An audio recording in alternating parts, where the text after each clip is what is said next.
Hey guys, Cam here from Pocket-lint, and in the new Samsung Galaxy S20 series, there's one clear champion. The one phone that Samsung wants to be king of all phones. That's the Galaxy S20 Ultra. It's Samsung throwing down the gauntlet to the rest of the market and saying, hey, come and try and beat our phone. The camera figures are designed to unsettle Huawei, while the RAM and the display are there to show OnePlus that they can make great screens for their own phones too. So what does this super spec and super expensive phone have to offer? And can it justify its price? So it goes without saying, with a name like Ultra, this is going to be a big phone, and it definitely is, with similar width to the OnePlus 7T Pro, and that is quite a large phone, and one that some might not enjoy holding. It's hefty, but if you want that big display, that's an inevitability. More importantly though, it's rated up to IP68 certification against water and dust resistance, so it'll easily survive a drop in water or being caught in the rain. Despite having the largest camera section of the new S20 phones, we think the S20 Ultras is the best looking still.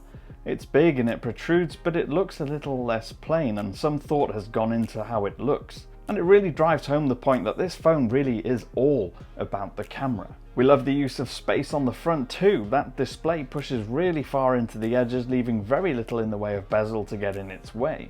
Likewise, the camera cutout is tiny and doesn't distract from the gorgeousness of the panel. And that display really is fantastic. It's 6.9 inches diagonally and features Quad HD plus resolution and up to 120Hz refresh rates, which means theoretically top frame rates up to 120 frames per second. As always, Samsung's display is one of the best we've seen to date.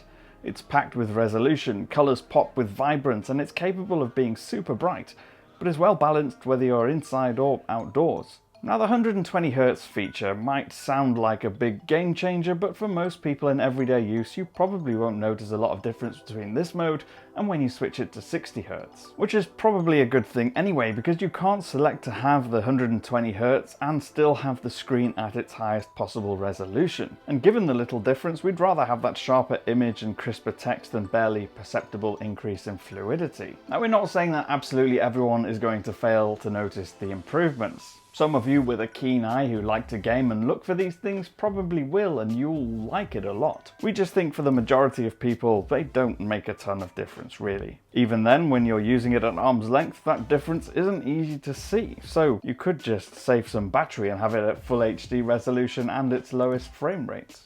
Now onto the main event. The cameras. There are three usable cameras here: the main 108 megapixel camera, the telephoto so-called space zoom camera, and the ultra wide. Now, default mode with the primary camera is 12 megapixel images because it combines 9 pixels into one from that massive 108 megapixel sensor. In good daylight it offers nice bright shots, but also offers good low light performance thanks to its improved night mode.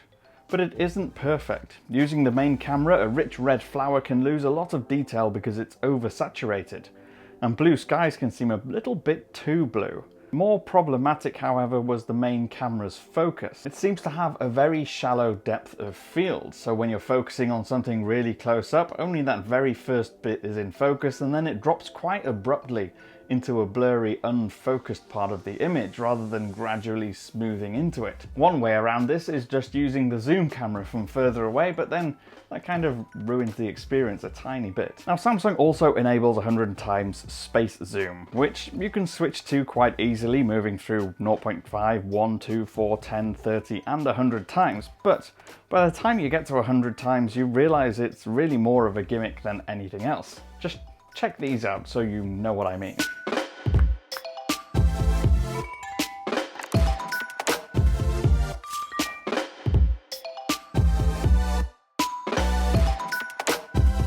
Now, overall performance of the Exynos 990 chip inside this phone is every inch that of a flagship device. Everything is smooth and happens at a pace, and there's no problem firing up the latest games and playing those at top settings, driving that great display. Now then we come to that battery life, and inside this phone is a huge 5000 milliamp hour battery. And for reference, that's about 30% more than what you'd get in a typical flagship phone. So you would expect it to last a lot longer. But in our first few days when we were testing the camera, recording and taking photos, it didn't seem to last as long as we thought it should. But by the time our usage settled down a little bit, we could easily get through a full busy workday with it. And with light use, you might even wake up in the morning on a second day with around 30% left over still. But despite that being pretty good, we still feel like a battery this size should really be lasting you about 2 days, but it doesn't for whatever reason, so yet again, it feels like Samsung's batteries don't quite last as long as they probably could and should.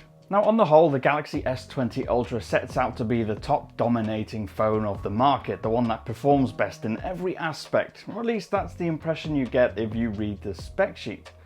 But in everyday use, it doesn't seem to quite match up with those promises. There's loads on the spec sheet that screams at you, whether it's the 12GB of RAM, or the 100x zoom, or the 108 megapixel camera, or the 120Hz refresh rate on that massive 6.9-inch display. But the result is a phone that feels like it's just trying too hard.